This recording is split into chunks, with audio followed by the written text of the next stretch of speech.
Hi, I'm John. This is my show, An American Scheme, where I'm proving that Diana Ross is Michael Jackson's actual mother. So, there's this weird thing that's happening that's like my real life experience is what I'm dealing with having this Michael Jackson discovery. And it seems to like parallel very similar to what the movie Field of Dreams is about. I'm dealing with the same thing. And then there's like this bigger ironic thing is that Field of Dreams, it's about a baseball player named Joe Jackson. I mean, it's like I'm saying, I'm like living in the Field of Dreams. I'm living in this alternate dimension of reality. It's just weird. And it's hard for me to frickin' explain. It's hard for me to deal with because it's real life. It's not fucking a movie where, okay, if you say the line wrong and then you do it again and you've got a script to read off of and everything is planned and set forth and shit, it's all organized and shit, right? So it's like when you're acting, it's like in the movie, you know the ending. You know, there's already an ending. It's already been written and shit, right? But my story is like, I don't know. I don't know what the ending is. I'm actually living it. It's like I'm living like this Field of Dreams thing is happening and shit, right? So I'm going to show you a few things here, and where I'm going to show you this part here, and I'm going to lead it up to the part where you're going to see the guy walk across he walks across home plate, and then you're going to hear the girls say he can't see it. And so this is the big part of and it's only in this trailer, there's the little part what I could find of that. And it's the big thing is that's so weird. It's like something that's so obvious to me. It's like I'm watching the baseball game. I'm watching the baseball players. It's like as real can be. But these other people, they can't see it. And it's like, this is what I'm saying about this weird reality of what's going on. Something that's so clearly obvious. It's like, why can't you see it? But they can't see it. And because they can't see it, they get mad at me. And then they want to stop. This is the weird thing about how weird things are, is that they want to shut me down. They want to get rid of me. And it's like, it's just weird for me to have to be experiencing this in the life and stuff. But I'm going to show you the parallels between the movie Field of Dreams, because how the story evolves too. And think about like with Neverland Ranch and Michael Jackson. You know, and the story of what I'm trying to bring forth and what we can do and how we can turn Neverland Ranch into something, into this big positive thing, and what Michael Jackson will be after my true story is exposed, and then all of the negative attention around Michael Jackson gets washed away, and Michael Jackson becomes like you guys think Michael Jackson's big now. You have no clue of what Michael Jackson will be after my story breaks and shit, right? So here, let's go ahead and get into this a little bit. I have just created something totally illogical. That's what I like about it.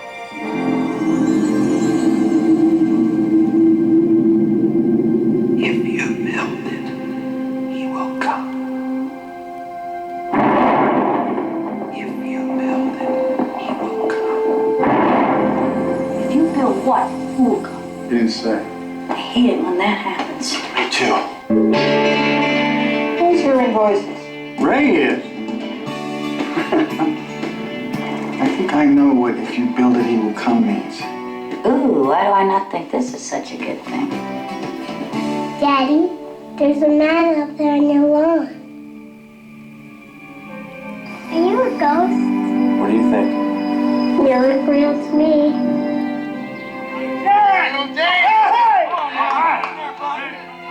Hi. You couldn't see it.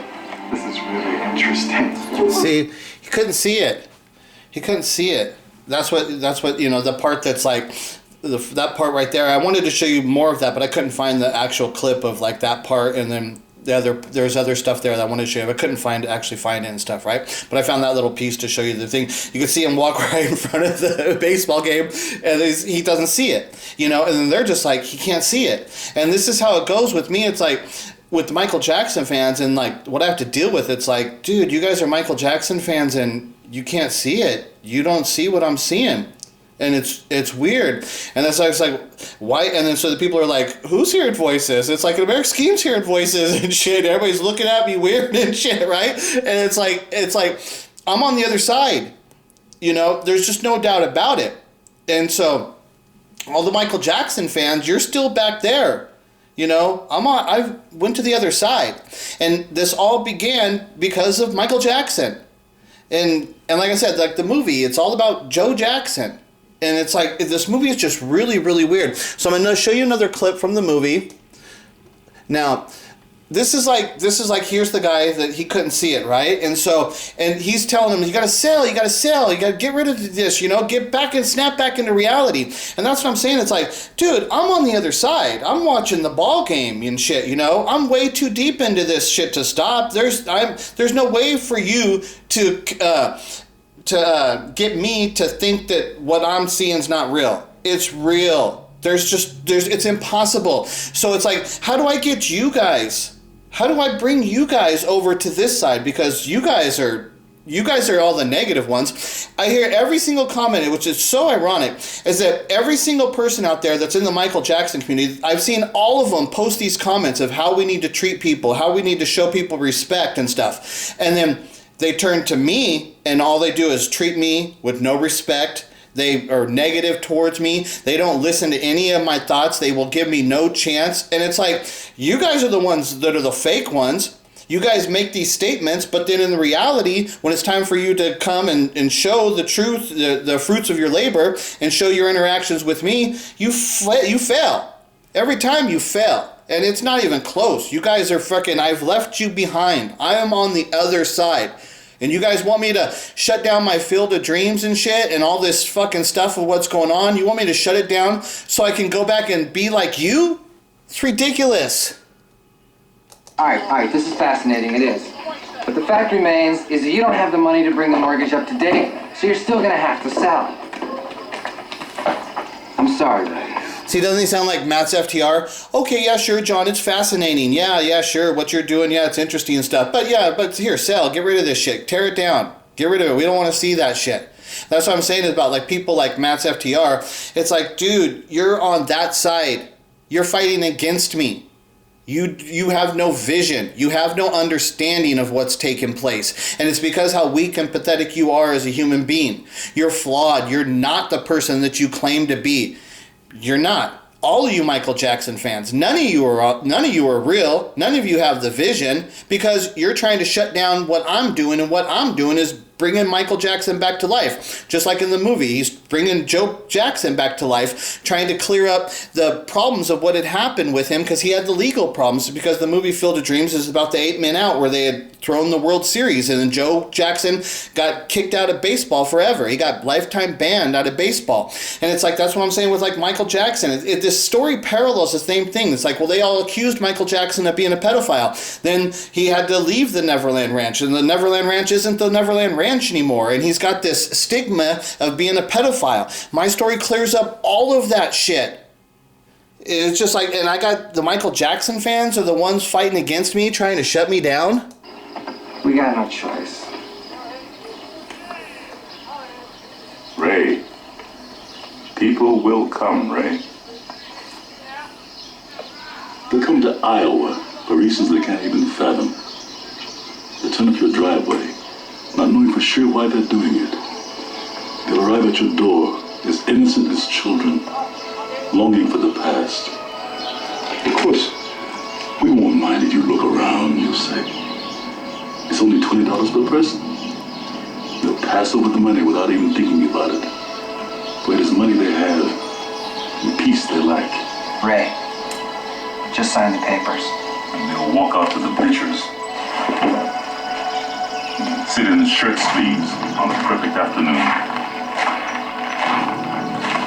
They'll find they have reserved seats somewhere along one of the baselines where they sat when they were children and cheered their heroes.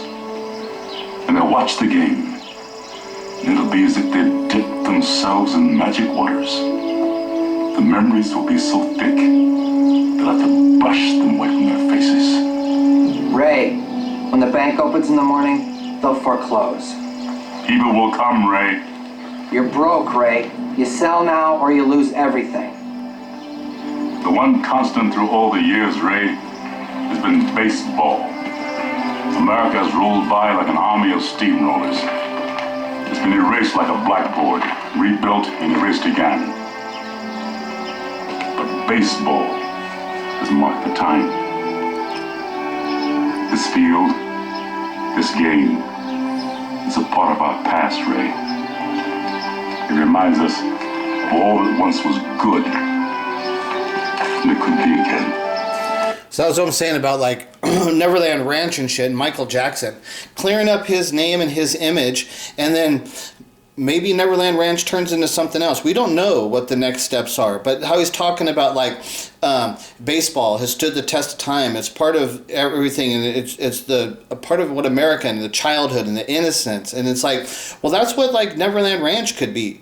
And shit, right? Neverland Ranch could be all of that stuff. The people would get those same things. And when he's talking about baseball is the thing that's like stood the test of time, it's like, well, let's look, you got to transition that a little bit into my Michael Jackson story. And what we say is, no, the innocence and the joy of childhood, that's what has stood the test of time. And you'll never get rid of that. That's always going to be there. And what represents that? Michael Jackson and Neverland Ranch. And the Michael Jackson fans always trying to fight against me and shit. It's really weird.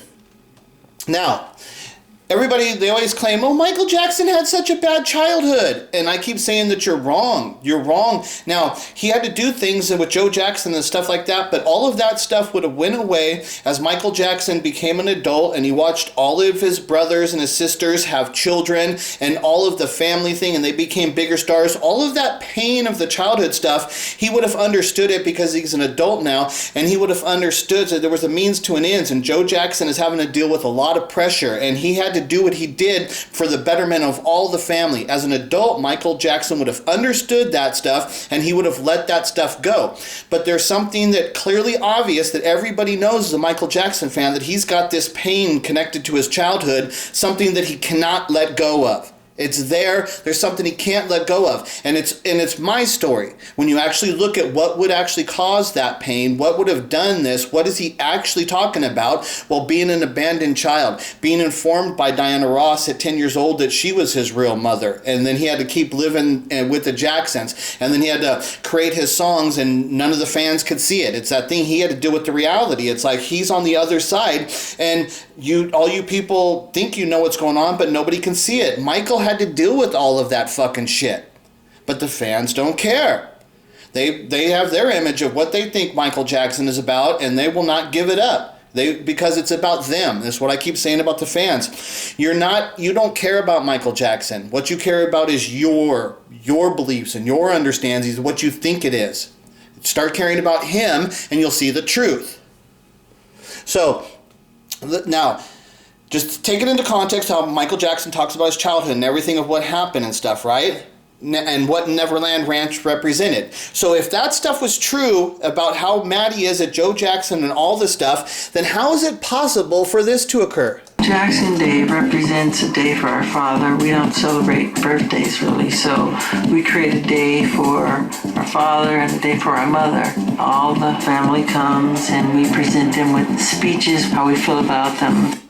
Joe Jackson Day at Neverland Ranch. So you're going to tell me Michael Jackson would have all this hatred and stuff towards Joe Jackson. He claims, Joe, he beat me, and my childhood was stolen, I didn't have a childhood and stuff. He's got all this resentment that he clearly carried, some kind of burden from that. He clearly carried that on through his entire life. And he built this Neverland Ranch that would be his total escape from any of that stuff, so that he could relive his childhood and the stuff of what the idea of what you people think it is. Then you're going to say that Michael Jackson would then honor Joe Jackson with the Joe Jackson Day at Neverland Ranch. You're going to say that that's capable of happening? That's not capable of happening. Obviously, Michael doesn't really hate Joe Jackson that much. That he does respect him and he understands what he actually did in raising him. And he gives him credit as being his parent and stuff, being his father who did raise him.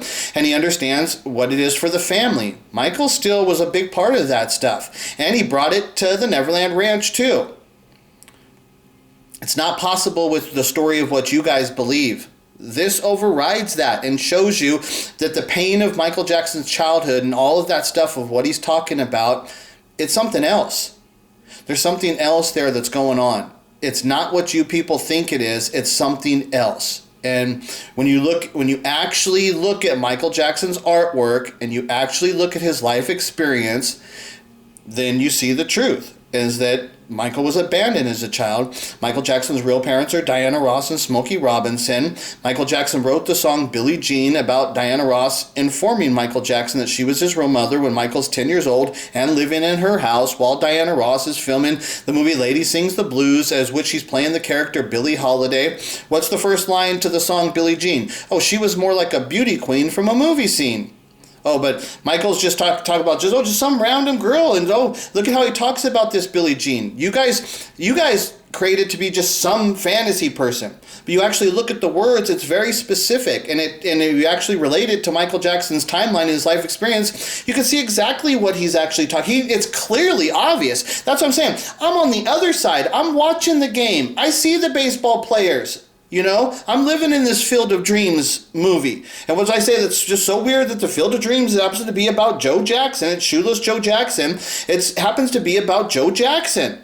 And it's weird that it's that's what I'm saying, that movie hits me really weird. And what it actually talks about, and it's the same essence of what's taken place with like Michael Jackson at the Neverland Ranch. And the story's the same, is that the guy got blackballed from baseball. He got a bad image, and that's what happened with Michael Jackson. And it took away all that stuff. My story clarifies it all, and it brings it back. And it's like one of those things, like if you build it, he will come. And it's like, okay, well, if you get the truth, if you expose the truth about Michael Jackson, and then it clarifies, and then so he'll come. And it's like, well, he'll come in a way of where his work will be recognized and appreciated by the world, and he will be acknowledged as the great artist of what he was and the great humanitarian. But that stuff is never going to happen with the fans doing the stuff. It doesn't matter. Whatever you fans think you're going to do, you will never stop the people from thinking Michael Jackson's a pedophile. Your stories and your explanations, it does not, because your stories has Michael Jackson claiming to be Peter Pan and hanging around these children. There's nothing that you people can ever do to take that away. And Michael's been accused of being a pedophile. And the people out there in the world will think Michael's a pedophile with all of the known information that exists right now. They will always think he's a pedophile. My story changes that. When you look at Michael Jackson as being that, once the people realized that he was abandoned as a child, that he had to live in that Jackson house and had to do for all the family, that he was like the breadwinner for the whole family. And then he was told at 10 years old, and then he had to live as a Jackson, had to live as being an entertainer, had to live with all this stuff that was going on with him. He had to deal with it. And then you see how he dealt with it, and now you see that his being Peter Pan and hanging around children, you can actually understand it now, that it's not sexual in nature. This is a guy that was dealing with an immense amount of frickin' struggles in his life, is what the fans don't ever see, because they want us to think, Michael Jackson's the king of pop. Look at all the glitz and glamour, and oh my God, he had the best world ever. And the fans don't want to accept that, no, this guy was dealing with as harsh of pains as anybody ever dealt with. So the fans, you got to ask yourself a question. Do you want to keep living your fake image of what you've got Michael Jackson to believe, or do you want to clarify Michael Jackson's real life, which will clarify and the understanding for all the people who have the negative image about him? It'll fix it with all that stuff, and then you people then can come to the other side where I'm at, where I'm seeing the truth and what's really going on here.